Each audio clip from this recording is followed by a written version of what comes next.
Selamat datang di JM2 Nusantara. Semoga saudaraku sebangsa setanah air diberikan kesehatan bersama keluarga tercinta, dan semoga yang subscribe, like, comment, and share diberikan kemudahan atas segala urusannya. Amin. Mari kita raih Indonesia Emas 2045.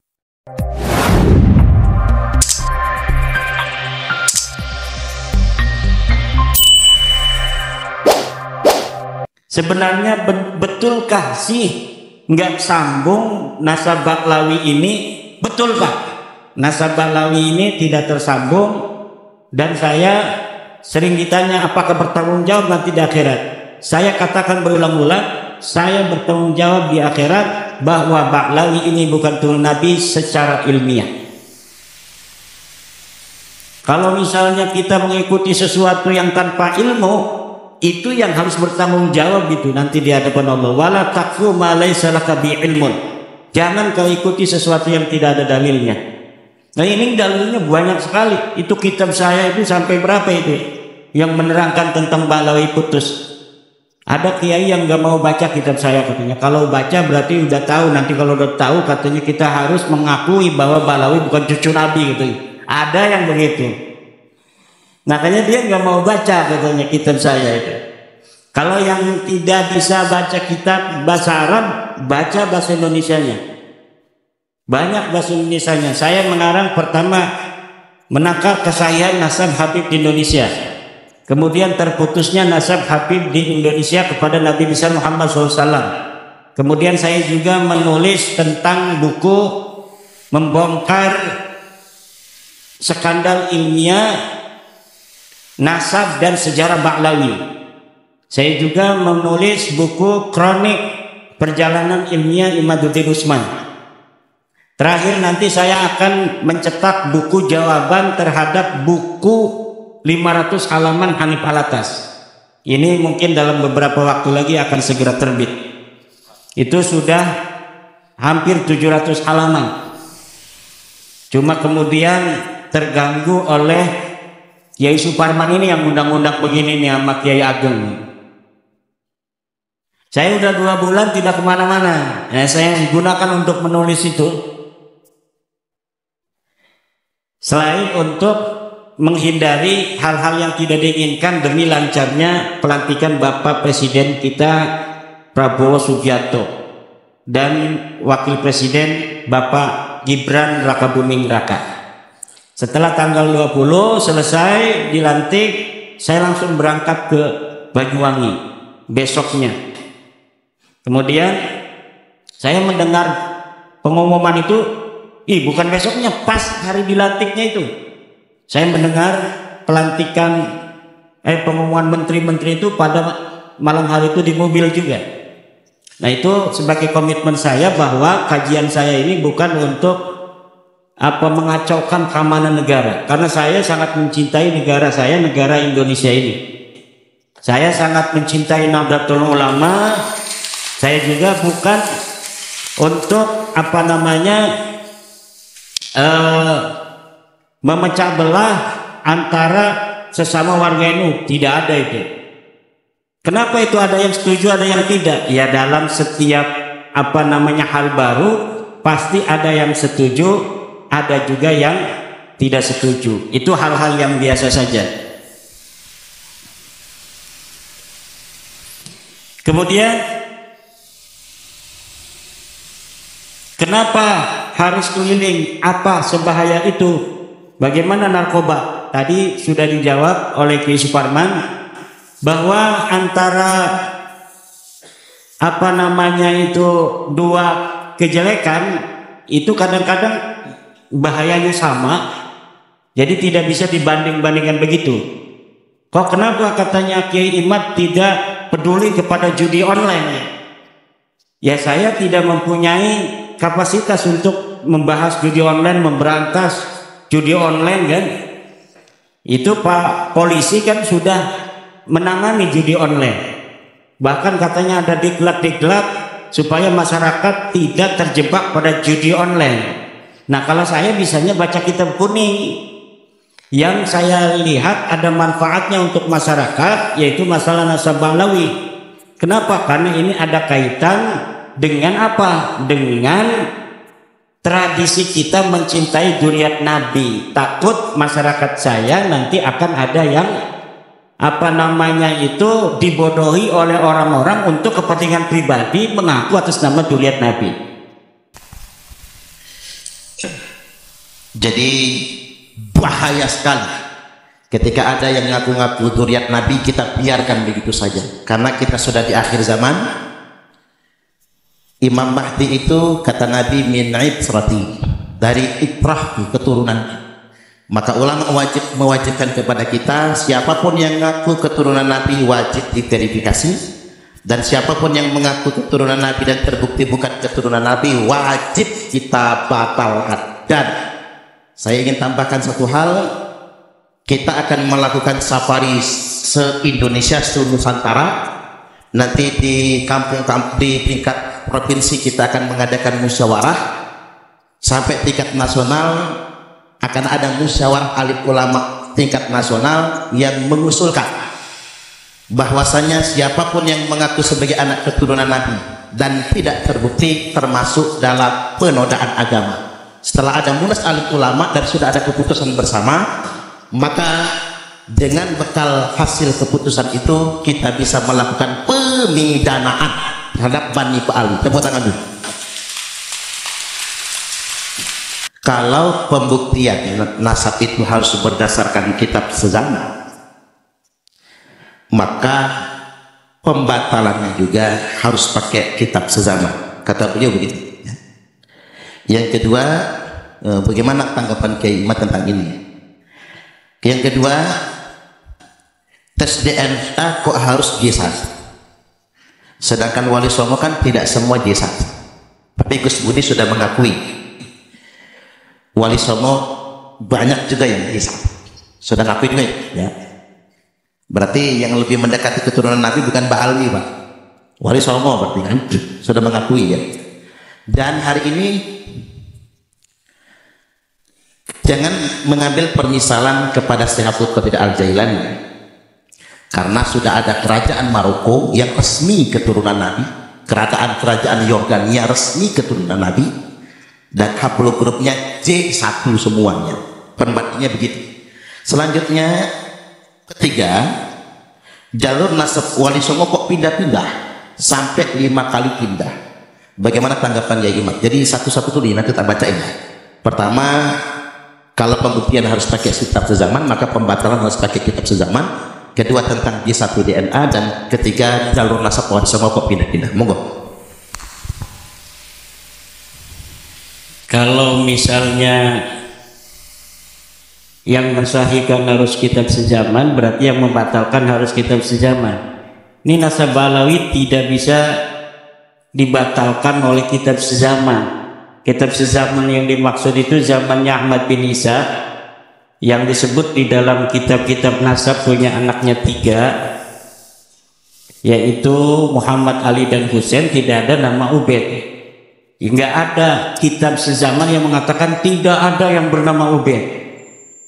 Kenapa? Karena memang Ubaid ini tidak pernah disebutkan. Orangnya itu tidak pernah muncul namanya. Bagaimana tidak ada namanya kemudian dibatalkan? Kalau misalnya ngakunya pada saat itu, pada saat Ahmad bin Isa masih hidup misalnya, orang ngaku anaknya, ya bisa dibatalkan. Ini nggak ada pengakuan waktu itu. Jadi abad keempat itu tidak ada pengakuan Ubaid sebagai anaknya Ahmad bin Isa. Kenapa tidak ada yang batalkan? Karena memang tidak ada. Pada abad ke-5, ke-6, ke-7, ke-8 itu tidak ada nama Ubaid. Nama Ubaid itu muncul pada abad 9 Hijriah.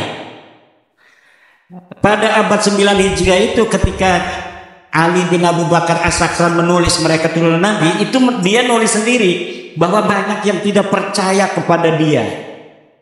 Banyak yang tidak percaya kepada keluarga dia yang mengaku turunan Nabi. Itu ada di dalam kitab Al-Burqatul Musiqah sendiri.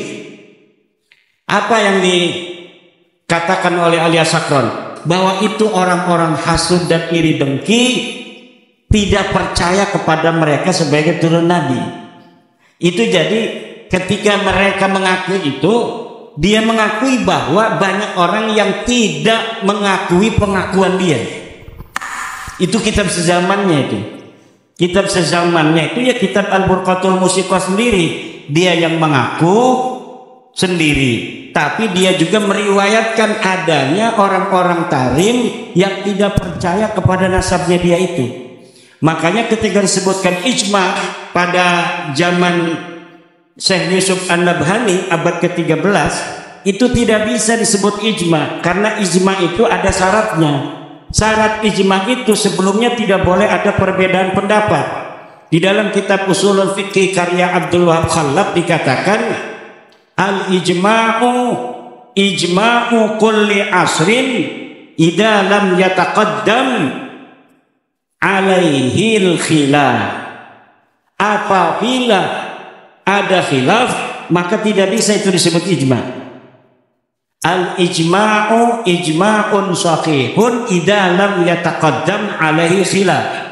Ijma itu bisa dikatakan sahih kalau sebelumnya tidak ada perbedaan pendapat. Sedangkan nasab Ba'lawi ini di abad 9 aja ketika mereka mengaku, banyak ulama-ulama di Tarim enggak mengakui. Dari mana saya tahunya? Dari kitabnya Ba'lawi sendiri yang meriwayatkan adanya orang-orang hasud yang tidak percaya kepada nasab dia. Ya orang yang tidak percaya disebut aja orang hasud kan. Padahal mah dia yang memang tahu bahwa mereka ini bukan turunan Nabi gitu. Terus apa ya? Tes DNA harus J1 ini bukan kata saya loh. Tes DNA ini melalui penelitian para pakar biologi.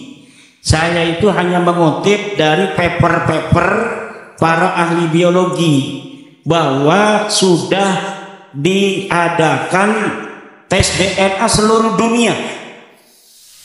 Mulai 2004 itu sudah dimulai proyeknya, kemudian 2010 sampai terakhir kemarin itu belum berubah. Tidak ada berubah, konsisten dari sejak 2004-an sampai 2024, udah 20 tahun tes DNA ini dilakukan, ya tidak berubah sejak awal bahwa J1 itu orang Arab, bahwa G itu orang Kaukasus, O itu adalah orang Indonesia, garis laki gitu. Karena kan keturunan Nabi itu yang dimaksud garis laki. Kalau garis laki hari ini Nabi Muhammadnya orang Arab J1, maka yang sekarang ini walaupun adanya di Lampung yang mengaku keturunan Nabi garis laki-laki harus sama J1-nya. Itu sudah tidak bisa lagi untuk mengelak dari sisi DNA itu. Masa depan itu orang yang mengaku keturunan Nabi nggak usah dibahas-bahas kitabnya mana, nggak usah dibahas sejarahnya bagaimana, dilihat dari tes DNA-nya dulu. Kalau tes DNA-nya udah J1, dia mengaku turun Nabi dari garis laki, maka baru itu diteliti dari ilmu nasab dan sejarahnya. Kalau belum apa-apa tes DNA-nya udah G begitu, udah disingkirin, nggak bakal dibahas lagi. Ngapain nanti ujung-ujungnya pasti putus atau ada pemalsuan. Itu. Nah, tentang nasab Wali Songo kenapa berpindah-pindah? Yang pindah-pindah itu bukan kita, Ba'lawi yang pindah-pindah nasab Wali Songo dalam kitab mereka. Tahun 1960 Salim bin Jindan menulis kitab bahwa tentang Syekh Khalil Bangkalan. Saya melihat sendiri manuskripnya dari cucu Syekh Khalil Bangkalan. Tulisannya tulisan Salim bin Jindan. Dia mengurut silsilahnya Syekh Khalil Bangkalan ke Wali Songo kemudian ke Ba'lawi. Sementara manuskrip Nusantara yang telah diteliti oleh Profesor Dr. Hussein Jayadiningrat tahun 1919, dari berbagai manuskrip yang ada tidak ada itu Wali Songo keturunan Ba'lawi. Silakan bukunya Profesor Dr. Hussein Jayadiningrat masih ada di Tokopedia. Namanya itu Kritik Sejarah Banten. Kritik Sejarah Banten karya Profesor Dr. Hussein Jayadiningrat. Itu dia meneliti berbagai macam manuskrip yang ada dari Wali Songo pada tahun 1919, kemudian dijadikan disertasi di Den Haag, Belanda. Kemudian kita bisa baca terjemahnya hari ini dari bahasa Belanda. Tidak ada satupun dari 11 riwayat keturunan jalur Wali Songo yang ada dicatat oleh Profesor Dr. Husein Jayadiningrat dari manuskrip tua yang ada di Nusantara yang jalur Baklawi. Jadi tahun 1919 saja tidak ada jalur Wali Songo ke Baklawi. Lalu pada zaman tahun 1960 baru ada manuskripnya dari tulisan Salim bin Jindan Baklawi. Ini dari Habaib gitu. Nah, dikatakan ada manuskrip Negara Kertabumi di Cirebon 1690 abad 7, abad 17 berarti. Ternyata itu manuskripnya palsu. Manuskrip palsu yang juga ditulis 1960 kemudian diatribusikan bahwa dicatat atau ditulis tahun 1690 padahal 1960 dibalik. Kertasnya itu kertas yang biasa diproduksi oleh pabrik Indonesia 1960. Silakan cari di internet manuskrip Negara Kertabumi palsu. Itu ada bagaimana filolog UI sudah mengadakan penelitian manuskrip itu palsu. Di situ ada silsilah Sunan Gunung Jati sampai Ubedillah. Ternyata manuskrip itu palsu. Pakainya apa itu? Tulisannya tulisan Jawa kuno. Jadi tulisannya Jawa, kemudian tidak berbahasa Belanda, tidak berbahasa Indonesia, tapi tulisan Jawa. Tapi ditulisnya 1960. Di sana ada nasab Wali Songo, terutama Sunan Gunung Jati sampai ke Ubedillah. Ternyata manuskrip ini adalah manuskrip palsu. Satu lagi manuskrip itu cerita Purwaka Caruban Nagari. Purwaka Caruban Nagari itu yang juga ada silsilah ke Baklawi itu sama manuskrip Belanda. Manuskrip pada zaman Belanda yang ditengarai bahwa manuskrip itu adalah manuskrip sengaja untuk memutarbalikan sejarah Indonesia. Jadi manuskrip-manuskrip kolonial, manuskrip-manuskrip palsu untuk memotong sejarah Wali Songo dan bangsa Indonesia hari ini. Kenapa? Karena Belanda itu, bapak-bapak, ibu-ibu, mempunyai sebuah kepentingan agar bangsa Indonesia ini jangan bersatu di masa depan. Akhirnya silsilah-silsilah kita yang satu dengan orang Aceh, dengan orang Maluku, dengan orang Bali, dengan orang Kalimantan dipisah-pisah. Bahwa tidak ada kaitan keluarga. Padahal semua orang Nusantara ini ada kaitan keluarga. Maka saya sudah katakan nanti saya akan berusaha untuk mengumpulkan segala sumber untuk mendapatkan nasab Nusantara agar bangsa Indonesia ini bukan hanya merasa dirinya bersaudara dengan perjanjian di atas undang-undang dasar, tapi juga memang kita secara de facto adalah saudara dari sisi darah, sama-sama keturunan Nusantara. Kalau kita ingin melihat bangsa Indonesia dengan tanah air kita yang tercinta ini tetap dalam negara kesatuan Republik Indonesia, maka bukan hanya ada sebuah komitmen konstitusional, tetapi juga ada komitmen kekeluargaan yang jalur itu memang sudah niscaya. Kenapa kita sekarang ini ada di dalam jajaran pulau-pulau Nusantara? Karena memang leluhur kita dulu ini satu. Leluhur kita dulunya adalah satu. Dan kemudian dipisah-pisah oleh sejarah-sejarah bohong Belanda. Akhirnya seakan-akan orang Medan tidak ada kaitan dengan orang Lampung tidak ada kaitan dengan orang Banten tidak ada kaitan dengan orang Aceh dan lain sebagainya. Padahal semuanya bangsa Indonesia ini mempunyai leluhur yang sama di masa lalu, kakek bersama, entah itu 1000 tahun yang lalu, entah 2000 tahun yang lalu, entah 10.000 tahun yang lalu. Nilai-nilai persaudaraan yang hari ini bisa dilihat dari haplogrup O yang merupakan jalur lurus laki-laki Indonesia, Malaysia, Thailand, itu nanti secara ilmu DNA akan dicari family matchingnya, secara ilmu nasab juga akan dicari family matchingnya. Kita ini sampai mana nasabnya, agar kita ini jati diri kita sebagai bangsa Indonesia tidak bisa lagi diutak-atik oleh orang asing. Akhirnya nilai-nilai persatuan kita untuk bersatu, betul-betul kita akan menjaga tanah air ini dengan segenap kemampuan yang kita punya untuk menjaga warisan tanah leluhur kita, yaitu tanah Nusantara ini. Kemudian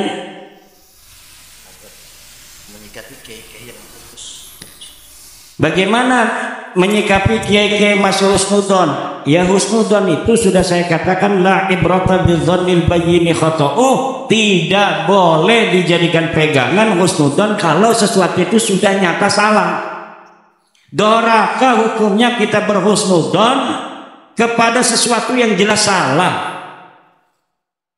Kalau dipaksa oleh ketua PWI Lampung, ketua PWI Lampung Selatan, gula itu asin, jangan mau. Wong kita sudah merasakan gula itu manis kok. Kiai Parman memaksa kita ngomong gula itu asin, nggak bisa. Kita harus itu sesuai dengan keyakinan kita. Kata Rasulullah, walau aftakal muftun, walau aftal muftun yang sering di roasting orang itu, mereka tidak sadar sedang merosting Nabi Muhammad. Karena kalimat walau aftal muftun itu adalah kalimat dari baginda Nabi Muhammad SAW. Jika engkau telah meyakini kebenaran, maka jaga kebenaran itu walau aftakal muftun, walaupun orang-orang berfatwa berbeda dengan dirimu. Ini adalah ucapannya Rasulullah Muhammad SAW. Tetapi di roasting katanya Kiai Imad itu tidak akan menerima apapun dalil yang dibawa oleh ulama sedunia karena dia sudah mengatakan walau aftal muftun. Ya kalau mendatangnya bawa dalil, ya kalau saya nggak nerima dalil saya bisa dihukum, bos. Kalau kita ngomong sembarangan nggak ada dalil, kita ini bicara hoak. Kalau hoak itu bisa kena pasal.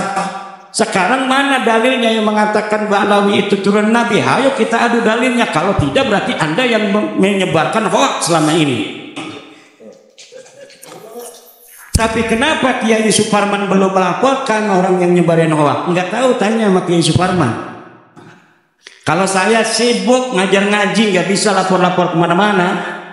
Kalau di somasi numpuk saya banyak itu somasi. Saya biarkan aja, kapan mereka mau melaporkan, ayo kita diskusi di pengadilan. Kita diskusi di pengadilan itu enak, Pak. Saya lihat itu kalau pengadilan itu hakim memberikan keluasan kepada orang-orang untuk bicara apa adanya sesuai fakta yang dimiliki. Kemudian kalau perlu untuk hadap-hadapkan, di muqabalah dihadapkan. Mana dalilnya kamu? Coba lihat, kata hakimnya. Coba ini lihat, ini palsu Pak Hakim, kata saya. Kan nanti gampang saya ngomongnya. Tuh lihat Pak Hakim, kertasnya aja begitu. Katanya tahun 600 Hijriah. Ini kertasnya ada garis-garisnya Pak Hakim. Coba lihat tuh. Garis-garis begini, ini pabrik Indonesia tahun 1960 Pak Hakim. Bener ini kimat nih. Ini yang bener. Itu nanti begitu. Kalau di pengadilan, ujung-ujungnya misalnya kalau hakimnya puyeng, udahlah DNA aja DNA. Panggil dari BRIN, panggil dari Rumah Sakit Bayangkara, Polri. Ini, pegang ini, orang ini pegang ini. Coba rambutnya ambil, darahnya ambil. Coba mesinnya bawa sini, kita lihat supaya tidak bohong. Kalau dokternya ini bohong, kita tembak langsung nih dokter. Jangan bohong, coba lihat. Kita lihat sampai ini mesin mengatakan apa hasil daripada haplogrupnya dia itu. Demikian. Karena apa? Kalau tidak begitu, tidak dibawa di pengadilan mesinnya. Wah, itu bisa jadi rekayasa kan? Mereka kan gampang menuduh. Orang-orang yang benar itu dituduhnya di framing yang tidak benar. Nanti dalam pengadilan, ayo ditaruh di mesinnya itu, bawa kemari mesinnya, kita liatin bagaimana hasilnya. Itu yang akan terjadi. Dan pengadilan itu banyak duitnya, negara namanya, bisa mengambil ahli-ahli DNA dari internasional untuk dihadirkan. Bener nggak ini Dokter Sugeng dari Indonesia yang mengatakan haplogrupnya G ini Ba'lawi bukan haplogrup turunan Nabi? Nanti akan dimuqabalah dengan para ahli DNA dari luar negeri. Kalau memang misalnya Balawi ini tidak mau Dr. Sugeng atau Profesor Arif Kem sebagai saksi ahli yang akan memberatkan mereka, itu akan dimukobalah, dan insya Allah nanti hasilnya adalah hasil yang akan bisa kita wariskan untuk anak cucu kita ila yaumil qiyamah. Udah jangan framing lagi, ayo kita adakan diskusi kiamat tidak pernah datang bagaimana ente yang gak mau datang, cuma ente bikin framing aneh gak mau datang, begitu yang benar. Itu di Banten, yang di Banten yang aneh itu dapat screenshot dari panitia nih, dari Rabita Alawiyah sudah mengatakan aneh gak mau datang dan aneh gak mau utus wakil, itu diberikan kepada saya. Ya udah, kalau gak mau datang gak ngutus wakil, saya nggak mau datang, karena di sana gimana kita ini katanya kan udah nyari dana, banyak orang yang udah ngasih duit. Kiai, kalau misalnya ini tidak terjadi kita malu, kata panitia. Ya udah, kita bikin aja tuh humor-humoran wakil-wakil kita yang hadir di sana itu tidak mewakili Ba'alwi. Hanif Alatas itu mewakili diri sendiri, dan dia menyatakan itu di dalam debat itu bahwa kami tidak mewakili Rabita. Kenapa mereka tidak berani mewakili Rabita? Karena kalau mewakili Rabita, kalau kalah nanti udah beres tuh urusan. Kemarin juga itu di Rabita Alawiyah mengadakan acara diskusi, katanya saya diundang nggak mau datang. Kenapa itu saya nggak mau datang? Tanggal 7 September, karena sebenarnya mereka diundang dulu oleh kita, bukan oleh kita, oleh Universitas Wali Songo. Tanggal 10 September saya diundang oleh Universitas Wali Songo tanggal 10 September dari perwakilan Rabita Alawiyah diundang. Kemudian tiba-tiba kok mereka mau mengadakan dulu tanggal 7-nya sengaja. Kenapa? Kalau saya nggak datang nanti bikin framing alasan. Ya kata saya, kalau tanggal 10 kita mau diskusi, di situ aja kita tuntasin. Ngapain saya harus diskusi sebelumnya di Rabita Alawiyah? Kan simple, tapi mereka bikin framing, dan mukibinnya seneng banget itu dikibulin kan dengan framing itu. Nah ini, jadi siapa nih dalam kesempatan ini, mungkin ada yang live, saya tidak tahu apakah ada yang live apa tidak. Kalau ada yang live, jangan lagi bikin framing ini nggak mau diskusi. Universitas mana yang mau menjadi tuan rumah untuk diskusi nasab saya dengan Rabita Alawiyah? Siapkan segala sesuatu yang harus disiapkan untuk terjadinya diskusi nasab antara saya dan Rabita Alawiyah, dengan syarat tempatnya yaitu di kampus, dihadiri oleh para pakar sejarah, dihadiri oleh orang-orang pinter. Nggak usah ada pendukung saya, nggak usah ada pendukung Ba'alawi, hanya orang-orang pinter, doktor, profesor. Silakan di situ Ba'alawi, siapa yang mau jadikan wakil, mau 1, 2, 3, 20 silakan, saya sendirian. Ini bisa disampaikan, dan ini kalimat saya ini bisa dijadikan pegangan kalau saya tidak mau. Yang penting tempatnya di universitas, kalau bisa yang masih dekat-dekat di Jakarta begitu ya, supaya kita nggak jauh-jauh datangnya itu. Tempatnya di Jakarta, di universitas mana yang siap untuk menjadi tuan rumah. Siapkan segalanya agar semua ini bisa jelas dilihat oleh para profesor, dilihat oleh para doktor, nanti bisa dijadikan apa yang kita bahas itu sebagai bahan para profesor doktor sebagai juri untuk menyatakan ini yang benar, ini yang salah. Terima kasih. Ya, yang taklimul muta'alim itu kan itu sebagai sebuah ajaran dari guru-guru kita untuk menghormati guru. Ajaran yang baik bahwa kita harus hormat guru. Wa min ta'dhimil ilmi ta'dhimul mu'allim. Dan sebagian daripada menghormati ilmu adalah menghormati guru. Ya jelas itu adalah ajaran akhlak daripada guru-guru kita, terutama yang ada di dalam kitab Ta'limul Muta'allim. Tetapi bukan berarti kalau guru kita itu mempunyai satu pemikiran yang berbeda dengan dalil-dalil, kita harus ikut. Tidak bisa begitu. Coba lihat di dalam kitab-kitab bagaimana Imam Syafi'i, murid daripada Imam Malik, ngaji kepada Imam Malik, hafal kitab Muwatta Malik, tetapi ketika dia udah pinter, kemudian memiliki pemikiran yang berbeda dengan Imam Malik. Kata Imam Malik, nyentuh perempuan itu batal kalau dengan syahwat. Kata Imam Syafi'i tidak batal. Kata Imam Syafi'i batal walaupun tidak dengan syahwat. Kan berbeda itu. Apakah Imam Syafi'i kemudian ketika berbeda dengan Imam Malik itu Imam Syafi'i adalah su'ul adab kepada Imam Malik? Tidak. Zaman dulu itu kalau punya murid yang pintar begitu sampai berbeda dengan gurunya berdasarkan dalil, itu gurunya akan seneng banget. Bukan malah nanti muridnya, kamu gak dapat barokah karena berbeda dengan saya, kamu masuk neraka, kamu murid Dajjal. Tidak begitu zaman dulu. Dikutuk muridnya sendiri, udah diajarin pegel-pegel supaya jadi anak pintar. Udah pintar dikutuk supaya tidak barokah. Lah ini yang jangan sampai terjadi, karena kita ini mengikuti ulama-ulama masa lalu. Imam Syafi'i punya murid Imam Ahmad bin Hambal, diajar dari kecil sampai gede. Udah gede Imam Ahmad bin Hambal bikin madhab sendiri, tidak sama dengan madhab Imam Syafi'i. Itu biasa di dalam tradisi ilmiah ulama-ulama kita masa lalu. Syekh Hasyim Asy'ari berbeda dengan Syekh Bisri Samsuri, sama-sama pendiri Nahdlatul Ulama. Kalau berbeda ya berbeda saja, tapi berteman ya tetap berteman.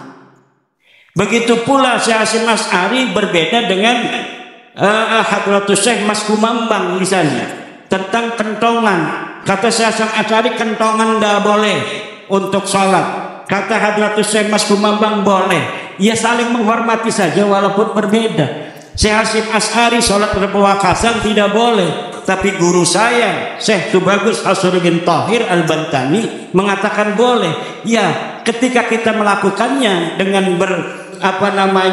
ittiba kepada Syekh Tubagus Hasuri bin Thahir, bukan berarti saya menghina Syekh Hasyim Asy'ari. Tidak, itu perbedaan pendapat saja. Hal-hal yang wajar dan lumrah dalam tradisi ilmiah. Ada lagi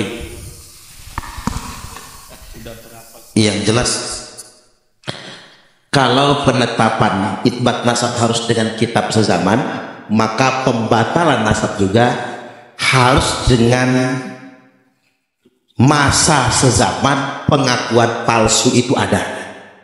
Pada abad 4 Hijriah belum ada yang memalsukan nasab Imam Ahmad, keturunan Imam Ahmad, maka tidak perlu ada pembatalan di zaman itu. Pembatalan itu terjadi setelah ada pengakuan palsu. Setelah ada seseorang yang bernama Bahar bin Smith ngaku-ngaku di persidangan sebagai cucu Rasulullah, dalam darah Aminah mengalir darah Rasulullah. Karena sudah ada pengakuan itu, maka qadarullah, atas kehendak Allah memilih Kiai Imad untuk segera mengeluarkan hujah pembatalan. Tadi lupa tentang Syaikhul Qadir Jailani. Katanya Syaikhul Qadir Jailani tidak ada kitab sejaman.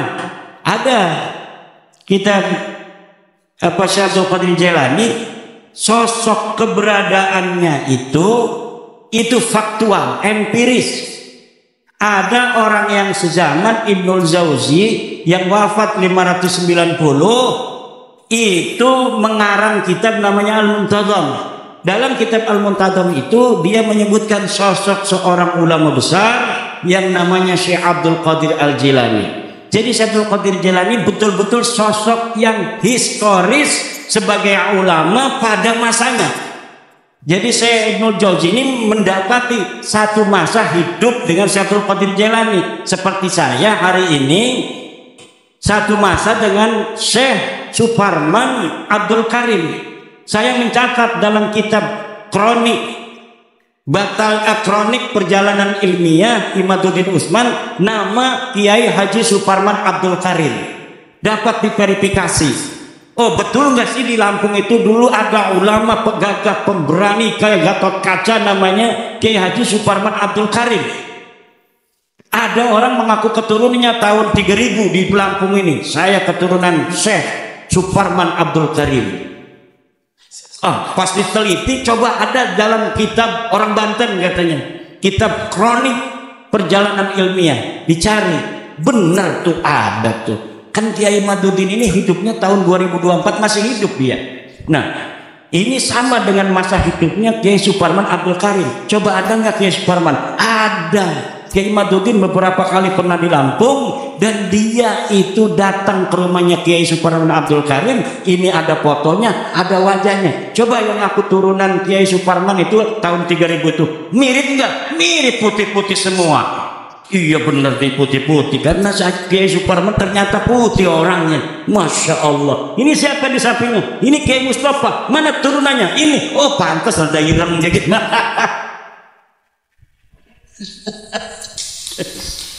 Ada nanya kitab. Ya, namanya kitab Al-Muntazam, karya Ibnul Jauzi yang wafat 590 Hijriah. Dia lahir tahun 500-an, kemudian wafat 597 Hijriah. Syaikhul Qadir 500 sekian itu wafatnya dia. Wafatnya terlebih dahulu daripada Ibnul Jauzi. Tetapi Ibnul Jauzi satu masa hidup, waktu dia muda, Syaikhul Qadir udah tua. Jadi ketika Ibnul Jauzi ini menulis, itu terverifikasi ini sosok historis. Artinya sosok yang pernah ada di masa lalu. Kalau Fakih Muqaddam sekali ini tidak ada. Fakih Muqaddam itu wafat 653 Hijriah. Tidak ada kitab semasa dia yang menulis dia sebagai ulama, yang menulis dia pernah ada di alam dunia, tidak ada. Ini masalahnya, orangnya saja tidak terdeteksi oleh kitab-kitab sejarah, apalagi kitab nasab yang menyatakan dia keturunan Nabi. Apalagi ke atasnya, Muhammad Fakih Muqaddam itu punya ayah namanya Ali. Ali punya ayah namanya Muhammad Sohib Mirbat. Ini nama Sohib Mirbat aja punya orang. Terdeteksi ada di Mirbat. Mirbat itu sebuah kota di Amman, zaman sekarang di Oman. Itu adalah gelar untuk Raja Al-Ashal Al-Menjawi Sohibu Mirbat. Namanya itu seorang raja di Mirbat yang bergelar Sohibu Mirbat. Sohibu itu sohibnya yang punya Mirbat siapa? Namanya Muhammad Al-Ashal Al-Menjawi. Hidupnya bareng dengan Sohib Mirbat itu 500 Hijriah. Tapi kenapa Muhammad Al-Ashal Al-Menjawi itu disebutkan dalam kitab itu yang tentang kota Mirbat, tapi Muhammad Sohib Mirbat tidak disebutkan? Jawabannya karena memang waktu itu dia tidak ada. Gak ada orang itu. Lalu kok sampai ada namanya? Ya namanya di Karang Jabat 9 itu. Kayak sekarang saya ngarang-ngarang. Saya cucu Sultan Hasanuddin dari anaknya bernama Rano Karno. Ya ternyata pas dilihat di dalam sejarah Banten yang mencatat Sultan Hasanuddin nggak punya anak nama Rano Karno. Jadi namanya aja ini dicatat, kemudian dapat ngawak-ngawak, dapat halusinasi untuk menyambungkan dirinya dengan Sultan Hasanuddin. Sultan Hasanuddin itu punya anaknya juga Pangeran Sunyararas, Maulana Yusuf. Nggak ada nama Rano Karno.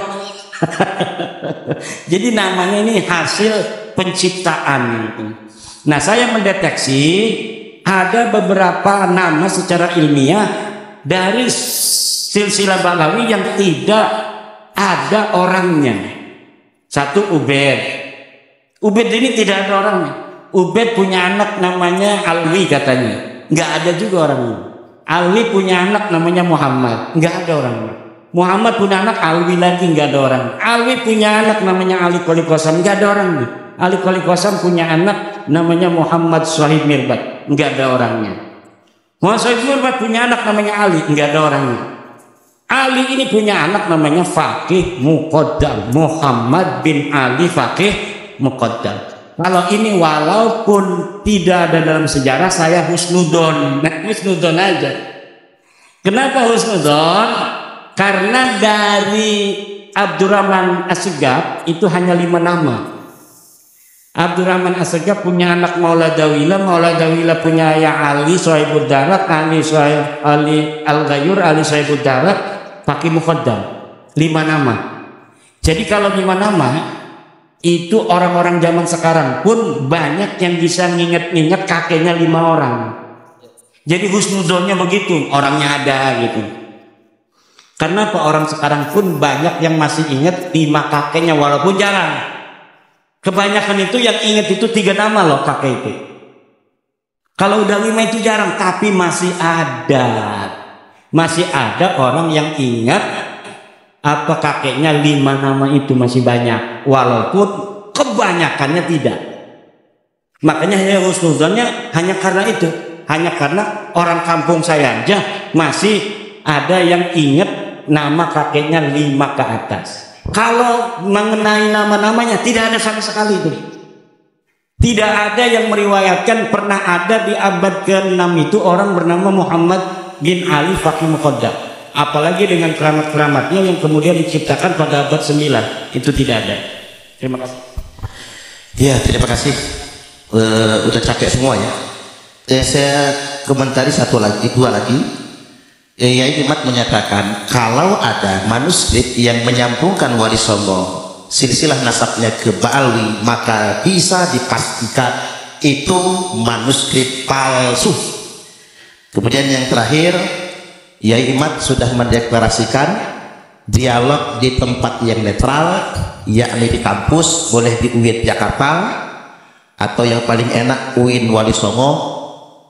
Karena paling netral, kan? Paling enak UIN Wali Songo, dengan syarat tidak bawa pendukung, karena yang bikin repot itu pendukung. Muhibbin taklid buta, termasuk Laskar itu. Kalau nggak dicegah ngamuk itu, bener aja. Makanya jangan sekali-kali muhibbin cari gara-gara di Lampung.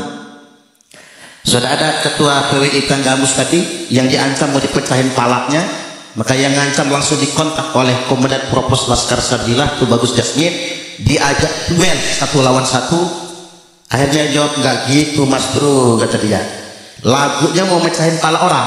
Begitu diajak duel, baru kemudian melipir. Ya syukur kalau duel beneran ada yang masuk penjara nanti jangan juga. Jadi tolong kepada muhibbin jangan memprovokasi, karena mengapa ini perjuangan kita. Dan saya ingatkan kalau ada yang mempersekusi atau ngancam-ngancam, kita punya tim hukum. Di sini ada Gus Gunawan, tim hukum kita, dan ada Pak Darmawan, tim hukum kita. Kita akan proses secara hukum ketika ada yang ngancam-ngancam, dan ada hotline-nya dari Tubagus Mogi. Nomor hotline pengaduan hukum itu nomornya Gus Gunawan, jadi bisa dikonfirmasi. Dan kepada semua kiai Nusantara, bukan hanya yang masuk PWI, siapapun para yai, para asatidz, para ulama yang dipersekusi, yang diintimidasi oleh para Ba'alwi atau muhibbin mereka, segera lapor ke Laskar Sabilillah Provinsi Lampung, akan segera kita tindak lanjuti.